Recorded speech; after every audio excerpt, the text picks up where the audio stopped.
Skuad muda tapi mengerikan. Kiprah timnas Indonesia di Piala Asia 2023 membuat Vietnam terkejut. Dicap belum matang, namun potensi skuad asuhan Sinteyong diakui mengerikan. Tak biasa, begitulah kesan publik Vietnam terhadap timnas Indonesia era Sinteyong saat ini pasca tampil di Piala Asia 2023.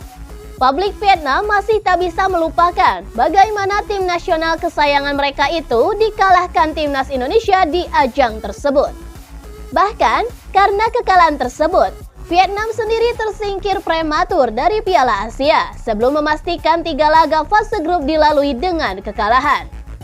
Vietnam pun menutup babak penyisihan grup Piala Asia 2023 dengan 3 kekalahan, 2-4 dari Jepang, 0-1 dari timnas Indonesia, dan 2-3 dari Irak. The Golden Star yang disebut-sebut sebagai jagoan ASEAN pun pulang kampung tanpa sebiji poin pun yang bisa mereka kumpulkan. Tentu saja hal ini sangat mengejutkan, terlebih ketika Vietnam keok dari timnas Indonesia dinilai sebagai sesuatu yang tak bisa diterima. Vietnam sendiri selalu superior saat melawan Indonesia, bahkan hal itu sudah berlangsung sejak akhir 2016. Namun, tiba-tiba Vietnam dikalahkan oleh skuad yang berisi para pemain muda. Dari segi tim, belum bisa dibilang matang. Akan tetapi, publik Vietnam mengakui polesan Sinteyong yang berstatus sebagai pelatih jebolan Piala Dunia 2018 memang mengerikan.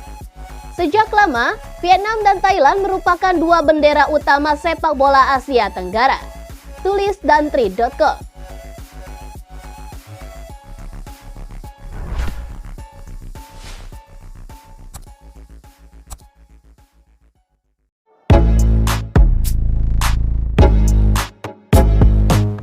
Timnas Indonesia U20 imbangi Suwon FC.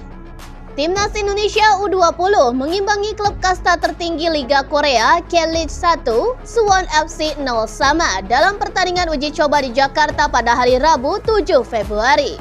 Suwon FC menjalani pramusim dengan menggelar pemusatan latihan di Indonesia. Uji coba melawan Suwon FC ini menjadi bagian dari persiapan Timnas Indonesia U20 dalam tampil di Piala AFF U19 2024 dan kualifikasi Piala Asia U20. Tim asuhan Indra Syafri ini pun memiliki target besar untuk lolos ke Piala Dunia U20 2025 yang akan digelar di Chile. Sebelum melawan Suwon FC, Indonesia U20 lebih dulu menggelar 2 uji coba lawan Thailand U20 dan Uzbekistan U20 di Jakarta. Dalam menghadapi Thailand di Stadion Utama Gelora Bung Karno, Garuda Muda kalah 1-2. Kekalahan pun kembali dialami timnas U20 saat beruji coba dengan Uzbekistan di Stadion Madia dengan skor 2-3. Akan tetapi, perkembangan yang dimiliki timnas U20 bisa menahan Suwon FC 0-0 di Jakarta. Suwon FC sendiri merupakan klub K-League 1 yang sedang menjalani persiapan musim baru.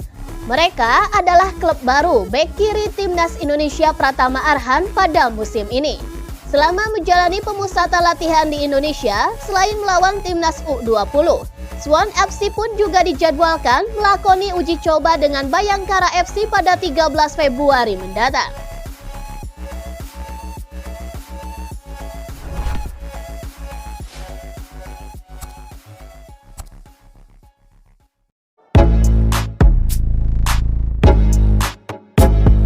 Sinteyong targetkan semifinal di Piala Asia U23. Pelatih timnas U23 Indonesia Sinteyong yakin bisa membawa Garuda Muda lolos ke babak semifinal Piala Asia U23 2024. Kabar itu disampaikan secara langsung oleh anggota Esko PSSI Arya Sinulinga kepada awak media termasuk di GBK Arena, Senayan, Jakarta Pusat pada Selasa 6 Februari 2024. Dalam keterangannya, Arya mengatakan bahwa Sinteyong optimis bisa melebihi target yang diminta PSSI. Federasi Sepak Bola Indonesia itu hanya meminta Sinteyong untuk lolos ke babak 8 besar Piala Asia U23 2024. Jika itu berhasil, maka kontrak Sinteyong akan diperpanjang sampai 2027. Untuk saat ini, kontrak Sinteyong akan berakhir pada Juni 2024. Untuk menembus babak 8 besar Piala Asia U23 2024 cukup sulit. Pasalnya, Timnas U23 Indonesia tergabung ke dalam grup A bersama tuan rumah Qatar, Australia, dan Yordania. Adapun Piala Asia U23 2024 akan digelar di Qatar pada 15 April sampai 3 Mei 2024. PSSI kabarnya akan mengirimkan Timnas U23 Indonesia untuk menjalani pemusatan latihan atau TC sebelum Piala Asia U23 2024 dimulai. Sinteyong mengatakan bahwa dia targetnya itu lolos ke babak semifinal Piala Asia U23 2024 dengan semua konsekuensinya, kata Arya Sinulinga. Konsekuensi yang diucapkan Sinteyong itu terkait pemanggilan pemain ke Timnas U23 Indonesia.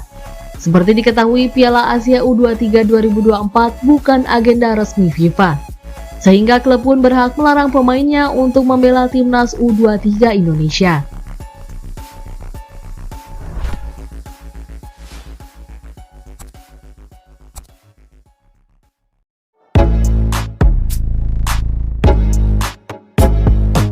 Proses naturalisasi Tom Haye dan Ragnar Oratmangun tertunda. Proses naturalisasi dua pemain keturunan Indonesia, Tom Haye dan Ragnar Oratmangun, dipastikan tertunda. Dan hal tersebut membuat mereka terancam batal main di laga Timnas Indonesia versus Vietnam. Menyadari hal tersebut, PSSI pun dipastikan bakal berusaha menyelesaikannya sebelum laga penting itu berlangsung. Kabar penundaan proses naturalisasi Tom dan Ragnar itu telah dikonfirmasi oleh anggota Exco PSSI Arya Sinulinga. Namun ia menegaskan PSSI bakal berusaha agar proses naturalisasi Ragnar Oratmangun dan Tom Haye segera rampung. Saat ini proses Tom dan Ragnar tinggal menunggu persetujuan DPR sebelum berlanjut ke persetujuan Presiden Jokowi, pengambilan sumpah, dan perpindahan federasi. Namun DPR sedang masa reses atau tidak sidang sampai 7 Maret 2024. Arya mengatakan melihat tahapan yang perlu dijalani kedua pemain memang cukup mepet dengan agenda Timnas Indonesia. Sebab Garuda akan melawan Vietnam dalam laga lanjutan grup F putaran kedua babak kualifikasi Piala Dunia Zona Asia 2026. Pertemuan Timnas Indonesia versus Vietnam akan berlangsung di Stadion Utama Gelora Bung Karno atau SUGBK Jakarta pada 21 Maret 2024. Lalu laga kedua akan dimainkan di Maidin National Stadium pada 26 Maret 2024.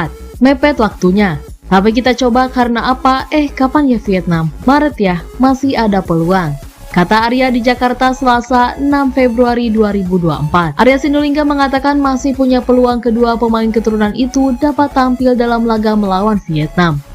Namun dia harus melihat lanjutan proses naturalisasinya saat sudah disetujui DPR terlebih dahulu.